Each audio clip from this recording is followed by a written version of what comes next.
Hey guys, what's up? Johnny Kinswater here with Concert Addiction, making the second of a few videos that I got to make today. If you watched the last one I put up on the channel, which was my Dan and Shay recap, talked about how many videos I have to fucking make today. So yeah, we had some shitty news drop, and I also went to 2 concerts, so my slate's kind of full. I got a lot of stuff to talk about today, so I'm going to get right back on that. My last video I made was about the Dan and Shay show in Laramie. This one's going to be about the Trans Siberian Orchestra holiday concert that they play every year in Denver, Colorado. One of 2 shows that they played this year. I went to this last year too, and ended up really enjoying it, so decided to come again this year too. It's kind of a tradition in my family. Last year I ended up going because I was bored and they had an extra ticket. This year they went ahead and got a ticket for me because I had so much fun last year. So get right into that. I will say that last year when we went, I remember a similar set of circumstances. It was kind of the same exact shit that we saw last year. Not the concert itself, but the shit show fiasco leading up to the concert. The show was supposed to start at 3 in the afternoon yesterday, and the doors to the Pepsi Center did not open until 2:45, and this was a sold-out show. And so yeah, obviously all those people did not get to their seats in 15 minutes. So the show did obviously end up starting late. I think we ended up going starting at about 3:30, and then it went on for about 2.5 hours, something like that, I think. But nonetheless, it was a great show. I just don't know what the hell's going on there, because TSO comes through like every single year, so I don't know what the difference is, why that's always a fiasco. Because I go to a lot of shows at the Pepsi Center. I've never had a problem, except last year when I saw TSO, and this year when I saw TSO. So that is kind of ridiculous, so they probably need to get that figured out. But nonetheless, I'll get into the concert, which itself was fantastic as usual. If you've never been to a TSO concert, at least during this winter tour that I have seen them now on twice, it's a 2-parter kind of show. They play the first half of the show about an hour and a half, and it's kind of like a storytelling ordeal where they play their music and they have their lights and effects show. There's just kind of why you go to see, but in between songs they have a narrator come out, and it's kind of like a story that you're following.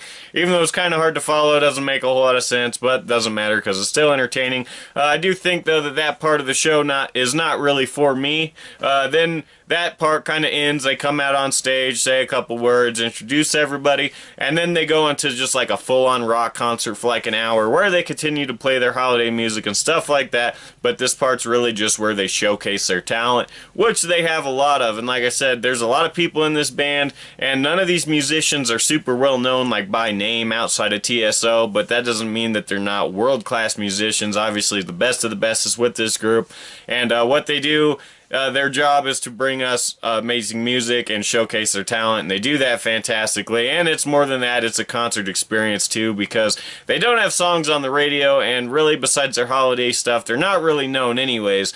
So that's not really why you go to see, is because most people that go to see these guys don't actually know their own songs. But you go to see because they put on such an amazing concert. This experience, the light show's the best I've seen, the pyro, you know, all the stuff. They have choreographed dances. The band is amazing. And obviously when you go to see, you can tell it's a rock band because they got long hair, they're rocking out. It doesn't really look like a band that would be famous for playing Christmas music, but they are, and that's because they put their own twang on it. But it makes for a very entertaining show.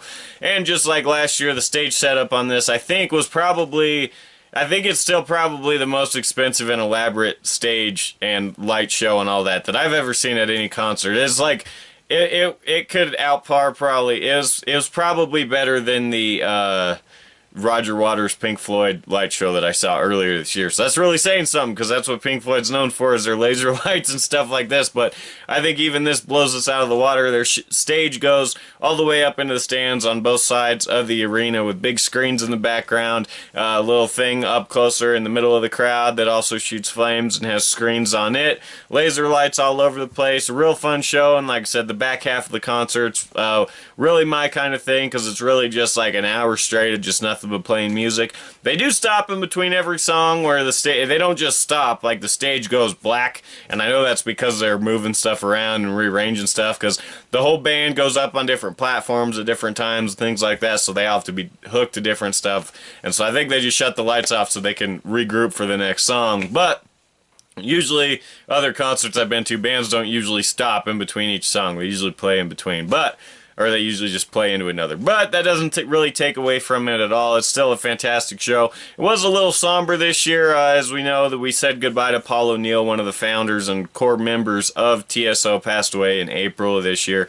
And so while they were introducing the band, they even said that this is where we would usually introduce him, and they got all sad and played a tribute to him and shit, and it was real sad, but it was really awesome too to see. And yeah, it was just a fun show overall. Like I said, really enjoyed it. If you like live music, go to this show, or at least go to the second half of it, especially because it's not that long. Like, combined, it was a pretty long show. Like, it took the whole chunk out of the day for me, because driving there and back, it was like the whole back half of my day yesterday was spent on that. But nonetheless, it was still a lot of fun, and I hope they get that ticketing fiasco figured out. But if not, I'll probably still go again next year. Like I said, it's kind of become a family tradition for me. But anyway, so that's going to do it for that. Like I said, that was one of 2 concerts that I went to this past weekend. My Dan and Shay review is up now. Make sure to check that out, youtube.com/concertaddiction.